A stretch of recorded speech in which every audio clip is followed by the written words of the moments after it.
Hello friends, आपका royal सिक्को YouTube channel में आपका स्वागत है। आज मैं आपके लिए फिर से एक और पौराणिक कथा लेकर आई हूँ। कथा है भदवा की चौथ माता की कहानी। पुराने समय की बात है। एक ब्राह्मण था जिसके घर एक बेटा और बहू थे। बेटा और पिता कुछ कमाते तो नहीं थे। जो बहू के साथ आया हुआ दहेज का धन था उसी से अपना काम चलाते थे। जब भी बहू बाहर कचरा डालने जाती थी तो उसके पास वाली पड़ोसन उससे पूछती थी कि बहू आज खाने में क्या खाकर आई हो। तो वह बोलती है मैं तो बासी और ठंडी रोटी खाकर आई हूँ। एक दिन साहूकार के बेटे ने यह बात सुन ली। वह वहाँ से चला गया और अपनी माँ के पास जाकर बोला कि माँ, तू तो अपनी बहू को रोज गर्म खाना खिलाती है और वह फिर भी बाहर जाकर यह बोलती है कि मैं तो बासी रोटी खाकर आई हूँ। तब माँ ने कहा कि बेटा, मैं तो चारों थालियों में बराबर गरम खाना परोसती हूँ। यदि तुम्हें यकीन नहीं है तो तुम खुद देख लेना। वह अगले दिन तबीयत खराब होने का बहाना बनाकर कंबल ओढ़ कर लेट गया। तब उसको यह देखकर आश्चर्य हुआ कि बहू ने तो गरम गरम खीर और खांड का भोजन किया है। और जब बहू बाहर गई तो उसके पीछे पीछे जाने लगा। तब पड़ोसन ने पूछने पर बहू ने वही बात दोहराई कि मैं तो बासी रोटी खाकर आई हूँ। उसका पति उससे पूछने लगा कि तू अभी अभी तो गर्मा गर्म खाना खाकर आई है और पड़ोसन से कह रही है कि मैं ठंडी बासी रोटी खाकर आई हूँ। तू झूठ क्यों बोल रही है। तब उसने विद्वान पत्नी ने कहा कि यह ना तो तुम्हारे कमाए हुए पैसों की रोटी है और ना ही तुम्हारे पिताजी के कमाए हुए पैसों की रोटी है। यदि हम इस तरह बैठे बैठे धन का खर्च करते रहें तो यह एक दिन कुएं के पानी की तरह समाप्त हो जाएगा। इसके बाद उसका पति कमाने के लिए विदेश चला गया। पीछे से उसकी पत्नी 12 महीने का चौथ का व्रत करती थी। को विदेश में रहते हुए 12 वर्ष व्यतीत हो गए। तब चौथ माता और विनायक जी की महाराज ने सोचा कि इसको अब घर बुलाना चाहिए। चौथ माता लड़के के सपने में जाकर बोली कि तू अब घर चला जा, तेरी पत्नी तेरी बहुत याद आती है। वह बोला कि मैं घर कैसे जाऊं, मेरे यहाँ इतना बड़ा कारोबार फैला हुआ है।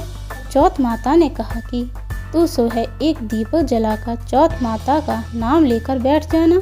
जिनके पैसे बकाए हैं वह पैसे दे जाएंगे और लेने वाले ले जाएंगे। लड़के ने वैसा ही किया और उसका सारा काम एक दिन में ही निपट गया। जब वह घर जा रहा था तो उसे रास्ते में एक सांप दिखाई दिया जो आग के पास जा रहा था। उसने सांप को आग से बचाने के लिए सिसकार दिया।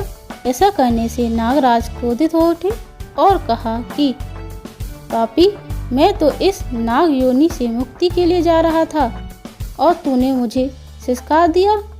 अब मैं तुझे डस लूँगा। तब वह लड़का बोला कि मैं 12 वर्ष बाद अपने घर जा रहा हूँ, आप मुझे अवश्य ही डस लीजिएगा, किंतु आज मुझे अपने घर वालों से मिलने दीजिए। आप कल रात को आकर मुझे डस लेना। नाग ने उसकी शर्त मान ली और वहाँ से चला गया। जब लड़का घर आया तो वह उदास था। उसने अपनी पत्नी के पूछने पर सारी बात बता दी। उसकी पत्नी बहुत चतुर थी।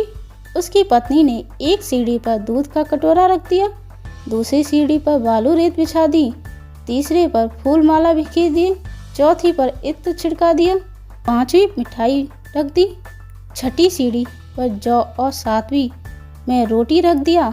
रात को जब सांप आया तो उसने सबसे पहले ठंडी ठंडी रेत में लौट कर आया। दूसरी सीढ़ी पर दूध पीकर कहा, मैं एक ब्राह्मणी के बेटे को डसता तो नहीं, लेकिन वचन दिया हुआ है इसलिए डसना पड़ेगा। फिर वह फूल माला की सीढ़ी से होता हुआ प्रसन्नतापूर्वक इत्र की खुशबू लेता हुआ ऊपर की ओर आने लगा। सांप को ऊपर आता हुआ देखकर विनायक जी ने चौथ माता से कहा कि इस ब्राह्मणी के बेटे की रक्षा करनी होगी, क्योंकि इसकी पत्नी इसके लिए चौथ का व्रत करती है, उसका फल तो देना ही पड़ेगा।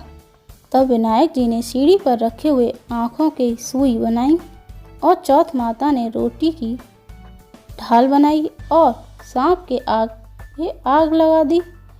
विनायक जी ने जौ के सेल बनाए थे, उसने सांप की मौत हो गई। सुबह उस लड़के से मिलकर गांव के लोग आने लगे, क्योंकि वह 12 वर्ष के बाद वापस आया था। लोगों ने उसे आवाज़ दी, लेकिन वह तो उदास बैठा था, इसलिए बोला नहीं। जब उन्होंने देखा कि सीढ़ियों पर तो खून पड़ा हुआ है, तो वे चिल्लाने, रोने, चीखने लगे कि ब्राह्मण, आज तो तेरा बेटा मर गया। यह सब देखकर ब्राह्मण भी जोर जोर से रोने लगी। आवाज़ सुनकर उसका बेटा नीचे आया और कहा कि माँ, मैं मरा नहीं हूँ, यह तो मुझे डसने आया सांप मरा है। यह सब देखकर उसकी पत्नी भी प्रसन्न हो गई कि मेरे पति के प्राण बच गए। उसने चौथ माता का धन्यवाद दिया और कहा कि यह तो चौथ माता ने मेरे व्रत करने का फल दिया है। चौथ माता जैसा फल ब्राह्मणी के बेटे को दिया, वैसा सभी को देना। कहानी करने वाले, कहानी सुनने वाले को, हुंकार देने वाले को, पूरे परिवार को देना। जय हो चौथ माता की। ओम गणेशाय नमः। आपको हमारी अलौकिक कहानी कैसी लगी कमेंट करके बताएं, और ऐसी ही अलौकिक कहानी सुनने के लिए मेरे चैनल को सब्सक्राइब करें। Thank you.